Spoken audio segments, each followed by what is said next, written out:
해볼게요. 그래서 열량계라고 하는 공간에서 열량 보존 법칙에 의해 가지고 된다 이해하시면 되고, 입자가 뭐 여러 개 있다 하더라도 뭐 Q1, Q2, Q3 뭐 이런 식으로 해도 답은 만족한다는 거지. 됐죠? 자, 그 다음에 다음 내용은 이제 열 전달.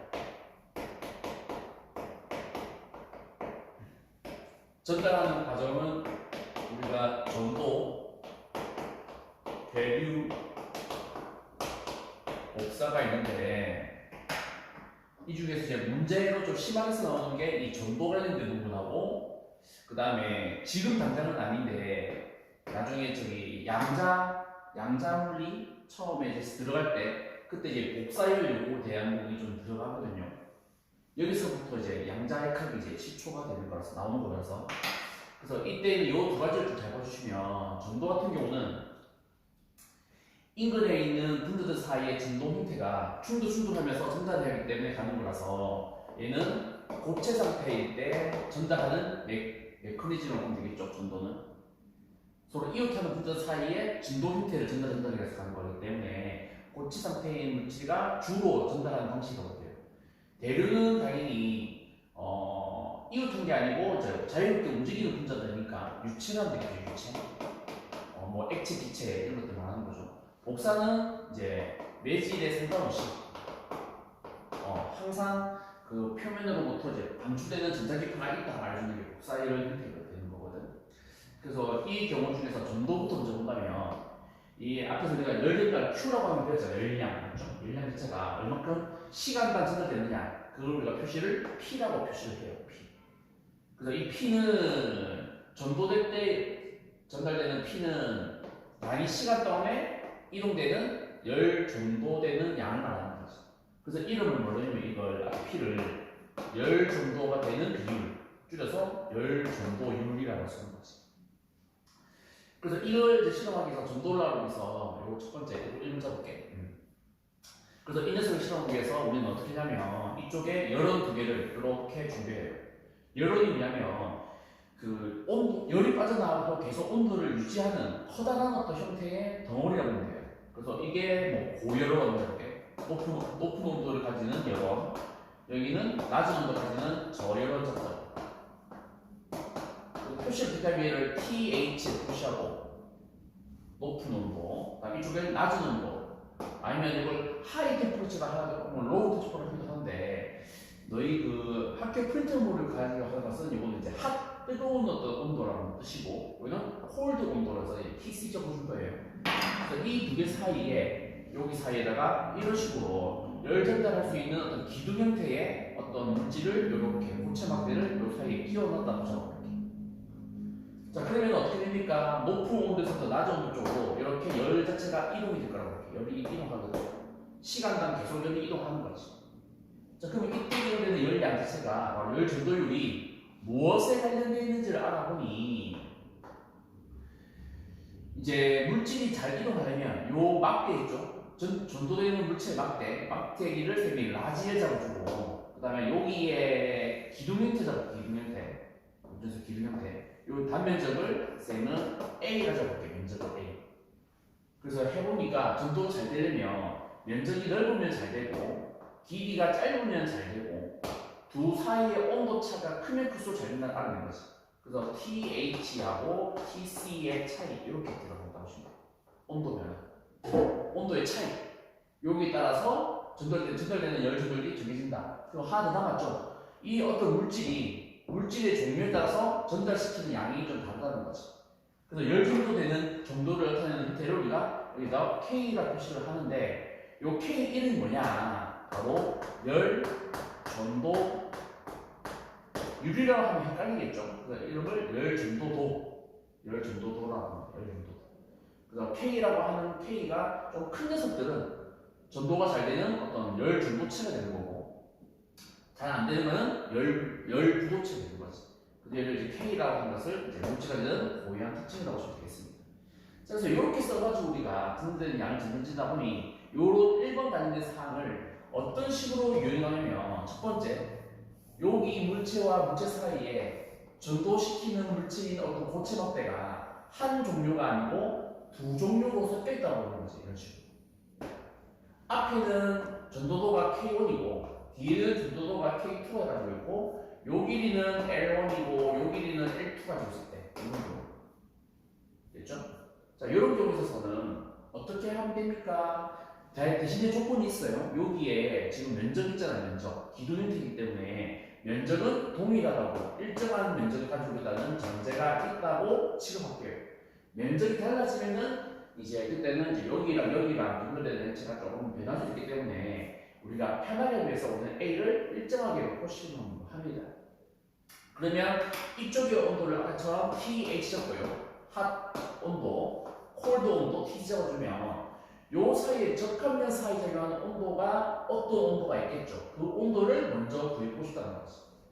그러면 관련된 식은 뭘 쓰는 게 하면 어차피 이쪽으로만 열 전도가 일어난다 했으니 이쪽에서의 열 전도도와 이쪽에서의 열 전도율과 이쪽에서의 열 전도율은 차이가 있으면 안 된다는 거지. 그래서 식을 적어주니 P 자체 적어주니 이쪽의 길이가 아까 L1이었죠. 그래서 L1분의 여기에 K1 곱하기 온도차 TH-T 한 거랑 여기는 L2분의 길이분의 K2 곱하기 T-TC 한 거랑 같다가 되는 거지. 아, 물론 면적은 일정하니까 선생님이 A를 똑같이 준 거죠. 그러면 이렇게 되는 관계에서부터 우리는 양쪽의 관계식에서 이 식을 이용해서 T라고 하는 미지수를 구할 수가 있다는 거지.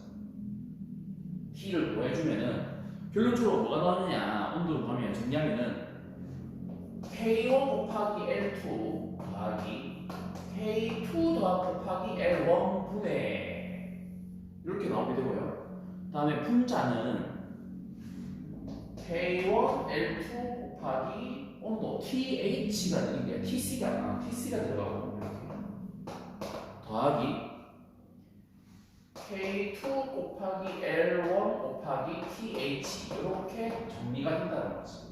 요 식에서 T로 정리해서 하면은 이렇게 나와요. 그럼 이 나온 T 값을 어디다가 다시 여기다가 집어넣어주면 뭐가 나오냐면 열 전도율이라고 하는 것 자체가 나올 수 있겠지.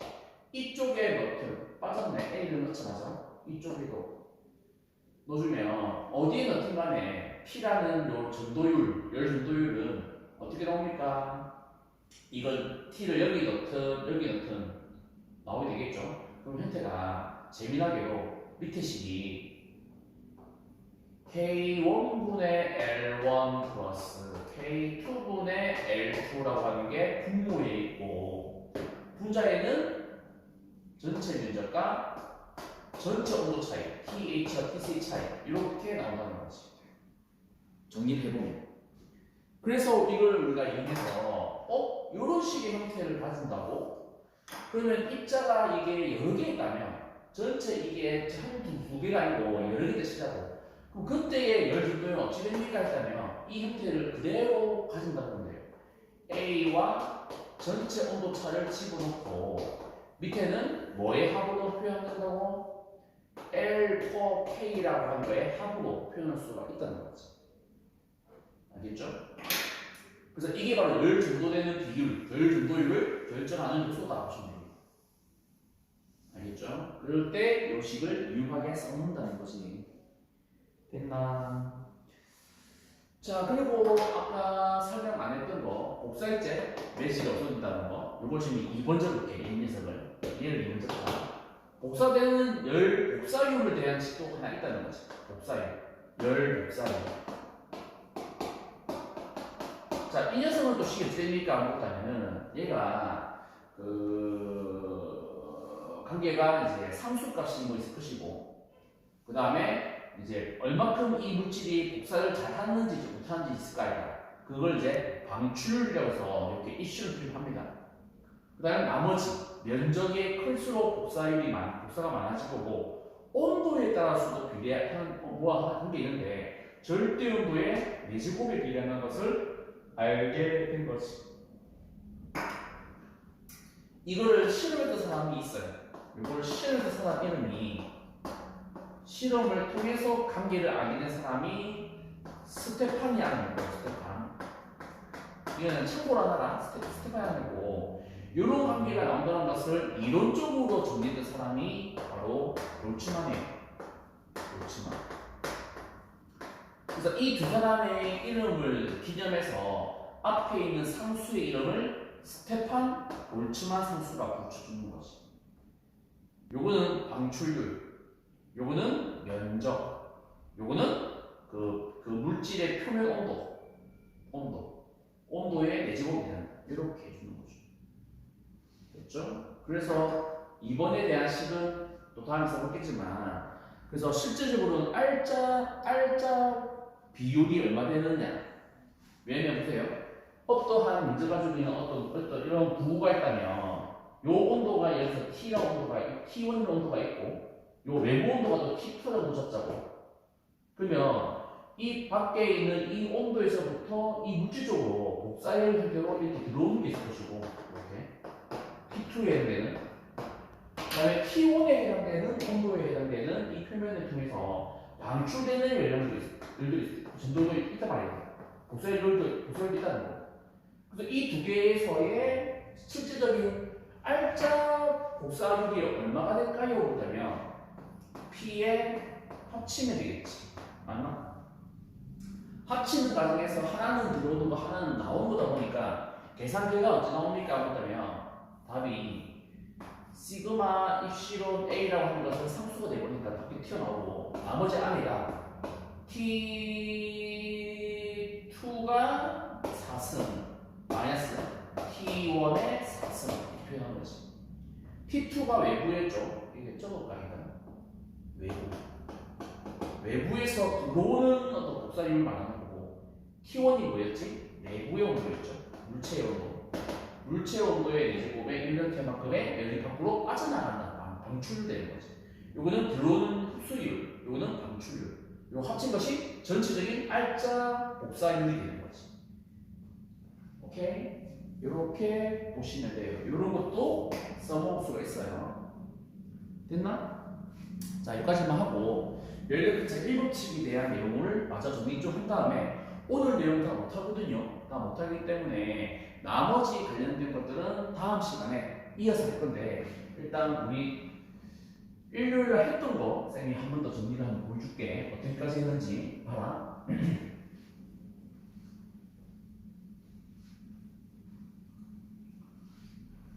자, 조금 치우고.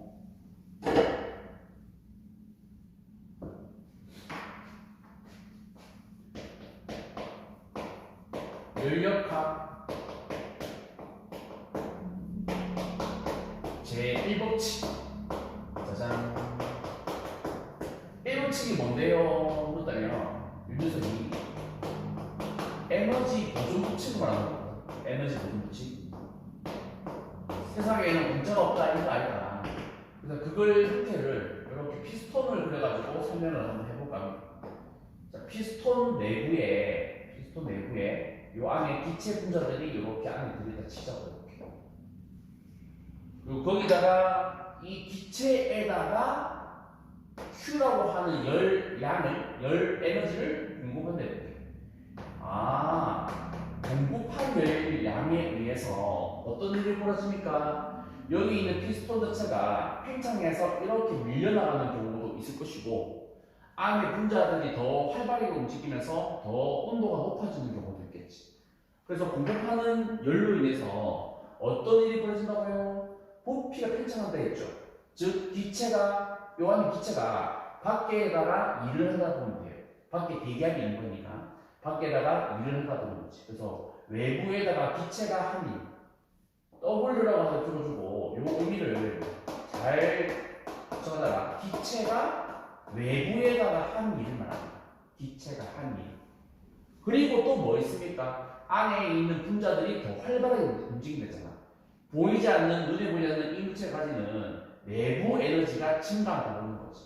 그래서 이 Q로 인해서 안에 어떤 변화? 내부 에너지의 변화가 생긴다를 우리가 델타 U로 적어주죠. 맞죠? 그래서 이 델타 U와 W와 이 두 가지들이 발생한다는 거지. 이걸로 인해서 생깁니다 하는 거. 그래서 이걸 이제 에너지 보존식으로 쓰면은 Q로 인해서 델타 U 플러스 W입니다. 적주는 거지. 이게 일분치식이죠. 요거는 한개가. 그래서 요 주행 중에서도 우리는 다음 시간에 우리가 또 이거 좀 더 볼끼고 여기는 이 W죠. W가 기체함인데 요걸 이제 여러 가지 상황에서 어떻게 구하는지를 한번 오늘 확인하고 마칠 거거든요. 자, 그러면 첫 번째 기체가 한 일을 구하기 위해서는 먼저 매우 작게 한 일을 DW 적어볼게. 매우 작게 한 일을 구하는 과정에서 이 피스톤 이런 데 친다면 Q 곱하기 매우 작게 움직인 거리를 곱해준 게 매우 작게 한 일 아이가? 맞죠? 그럼 이 힘이라고 하는 것 자체가 압력의 정의가 뭐냐면 단위 면적에 가해지는 힘을 우리가 압력이라 하거든요. 그래서 요 압력이라고 하는 걸 이용해서 쓰려면 F 대신에 압력 곱하기 면적이라 해도 상관없는 거 맞나요? 맞죠? 거기다 곱하기 DS를 해버렸으니 여기에 아까 말했던 여기에 면적이 단면적이죠. 단면적이 여기가 이제 뭐 A라는 면적이 있고 여기서 순간적으로 짧은 거리 DS만큼 움직였다면 이 곱해주는 이 값이 뭘 의미하는 거지? 바로 부피 변화를 말하는 거지. 이만큼의. 그래서 요 녀석이 뭐라고 되면 압력 곱하기 작은 부피 변화가 매우 작게 한 일입니다라는 식으로 바뀐다고 보시면 돼요. 따라서 전체 한 일이 얼마나 물었다면 우리는 이 작게 한 일을 전체적으로 합쳐서 구했지 않겠니? 맞죠?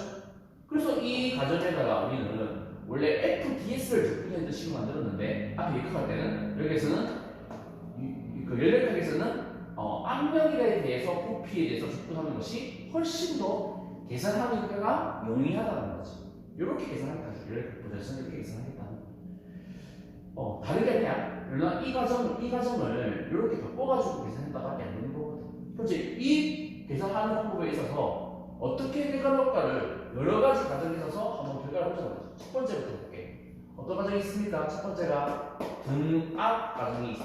제일 쉬운 거. 이지합니다. 등압 과정. 자, 등압 과정이니까 압력이 안 변해요. 상수가 되겠죠. 이 P가. 그러면 전체 한 일을 만약 보았을 때 인테그럴 안에 있는 P가 상수가 되기 때문에 어떻게 되냐면 P가 밖으로 빠져나와요. 그냥 일정한 상수니까. 나머지 인테그럴 dv만 남았을 건데 이렇게 하면은 전체 부피 변화가 나오겠지. 맞나? 그래서 이걸 만약에 그래프 그린다면 어떤 형태가 나오시냐면 압력 부피 그래프로 표현을 많이 하거든요. 일 구하기 쉽게 하려고 PV 그래프를 많이 그립니다. 자, 압력은 그대로인데 부피가 여기서부터 이렇게 바뀌었다 치자. 이쪽에 처음 부피고 나중 부피라면 처음에 압력을 그대로 가지면서 이렇게 기체 상태가 바뀌었다고 하는 거죠. 그러면 이때의 요 값이 의미하는 건 뭐냐면 아래쪽에 있는 그동안에 쓸고 지나간 아래쪽 면적이 바로 X축과 이루는 면적이 바로 한 일이라고 보는 거지. 아, 이 면적이 뜻하는 것이 기체가 한 일을 말하는 거구나 하는 거죠. 기체의 부피가 커졌다. 그러면은 일을 했다는 거. 부피가 줄어들었다면은 일을 오히려 받았다는 말씀입니다. 두 번째 2번 거죠. 어떤 과정? 등적 과정. 등적 과정은 할 것도 없어요. 왜? dv 자체가 변화가 없댔잖아. 부피 변화 없댔잖아. 없으니까 무조건 W는 뭐 나오는 거지? 부피 변화 없으니까 0이 되는 거지. 적분을 해야 되는데 적분은 구간이 없는 거잖아. 맞죠? 그러니까 얘는 일을 뭐 안 했다고 하는 거지. 등적입니다. 다음 세 번째 과정.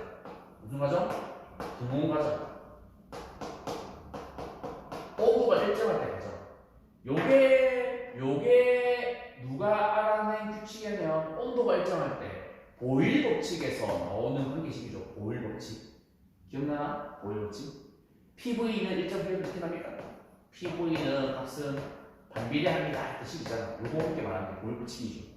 그래서 만약에 이것도 만약에 그래프를 그린다면 모습이 어떻게 그려집니까? 모습이 압력, 부피 연계에서 반비례 형태 그래프를 그리게 되겠지. 이렇게. 처음 부피가 여기였고 나중 부피가 여기였지. 부피가 팽창하게 했는데 이거의 면적을 어떻게 구하면 좋겠니? 라고 하는 것을 우리가 단순히 이 모양 보면은 구할 수가 없죠. 그래서 뭘 해야 되냐면 적분식을 넣어서 한번 만들어보자는 거지. 2를 한국으로 쓰니까 마찬가지로 인테그럴 PDV인데 P가 쌤은 이상기체 방정식을 쓸게.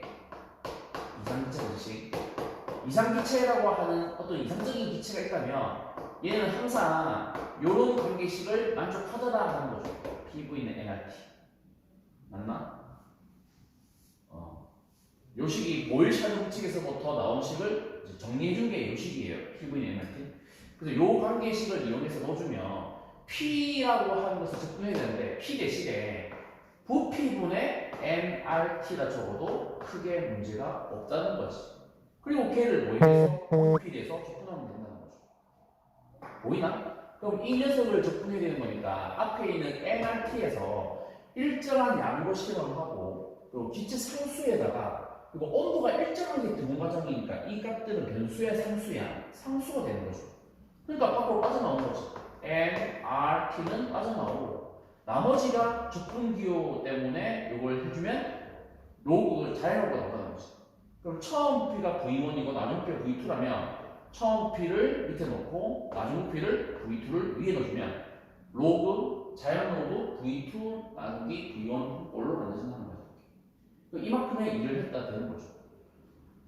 맞나? 근데 물론 nRT라고 하는 표현 자체가 아까 PV랑 같다고 했으니까 이 말 대신에 뭐라 적냐면 처음에 압력 있제 얘를 P1 작업할까 이렇게 그 다음에 나중에 이때의 압력을 P2 작업할게 이렇게 그러면 nRT라고 하는 정보 대신에 P1 곱하기 V1 해도 상관없단 말이겠죠. PV는 nRT였을 겁니다.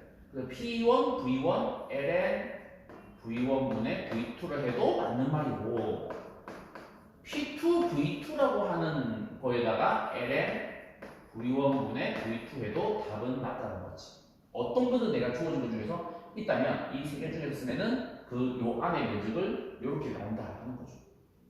됐나? 자 그리고 마지막 4번 네 번째 마지막 단열 과정이 있는데 요거 설명이 좀 오래 걸려요. 그래서 일요일 시간에 요걸 다 못하고 문제를 좀 풀었기 때문에 단열 과정에 대해서는 쌤이 설명할 때 요 식을 증명은 다음 시간에 하기로 했죠. 단열 과정에 스칭하면 PV의 비열비라고 해서 반말을 하거든. 요게 마치 일정하다고 하는 관계식을 쓰다는 거죠. 비슷하네요. 보일 법칙은 PV는 일정이었고 단열 법칙에서는 PV의 감마스는 일정이다. 그런 쓰다는 거지. 그래서 이 식을 이용해주면 P라고 하는 처음에 압력을 V1, V2 안 하고 제로 잡자. 처음에 압력 곱하기 처음에 부피의 감마스는 나중 압력에다가 나중 부피의 감마스이랑 똑같다 쓸 수 있는 거죠. 그래서 이걸 위해서 임의의 압력에 대한 식을 초기 압력과 나머지 형태 부피 분의 처음 P의 감마승이라고 표현을 쓸 수 있는데 일부러 감마승을 따로 적어줄게. 밑에도 적어주고 위로 적어줄게. 그래서 요 식을 어디 집어쳐고 적분식 여기에다가 P 대신에 요걸 넣어주자는 거야. 그럼 식은 P0, V0에 R 감마승이 있고 그 다음에 분모에 뭐냐면 부피에 R승이라는 부분이 이렇게 감마승이라는 게 들어가 있고 위에 DV가 있는 셈이 되는 거지. PDV 맞나? 그래서 이걸 접근해주면은 요 녀석이 접근하면 되는 거니까 상수니까 빠져나오고 하면은 답이 나올 겁니다. 맞죠?